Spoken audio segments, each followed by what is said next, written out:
लेकिन आज मैं अपने किसानों को धन्यवाद दूंगा, वैज्ञानिकों को प्रणाम करूंगा। प्राकृतिक आपदा में राहत मिले,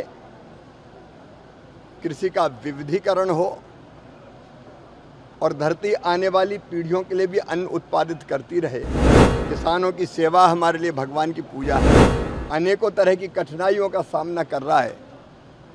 जलवायु परिवर्तन के कारण, बढ़ते हुए तापमान के कारण ये आशंका व्यक्त की गई है कि गेहूं का उत्पादन घट सकता है। कृषि भारतीय अर्थव्यवस्था की रीढ़ है और किसान उसकी आत्मा। किसानों की सेवा हमारे लिए भगवान की पूजा है और कृषि में उत्पादन लगातार बढ़े, लागत घटे, उत्पादन का ठीक दाम मिले, प्राकृतिक आपदा में राहत मिले, कृषि का विविधीकरण हो और धरती आने वाली पीढ़ियों के लिए भी अन्न उत्पादित करती रहे। इसका प्रयास हमारे प्रधानमंत्री श्रीमान नरेंद्र मोदी जी के नेतृत्व में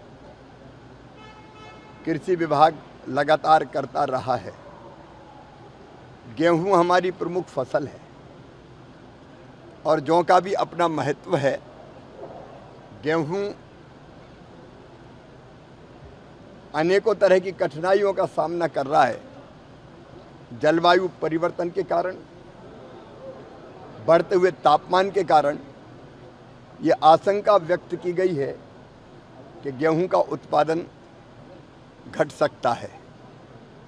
एक ज़माना वो था तब हम अमेरिका से PL 480 लाल गेहूं आयात करके खाते थे।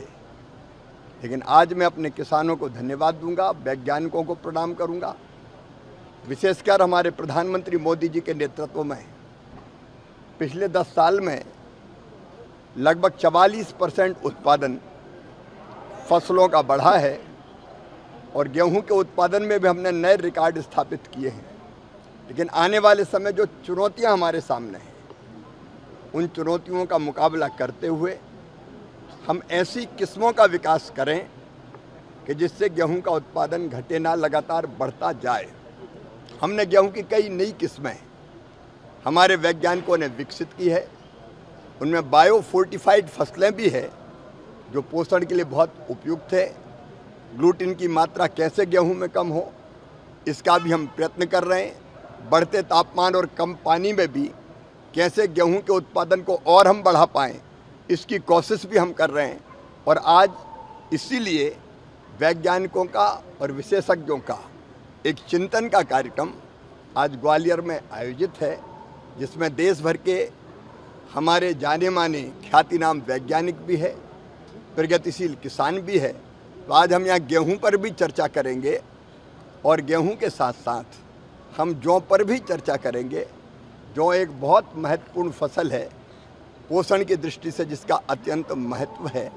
मित्रों, हमारे रबी के पूरे प्लान को करने के लिए 2 फसलों का चक्र मुख्यतः है, खरीफ का और रबी का।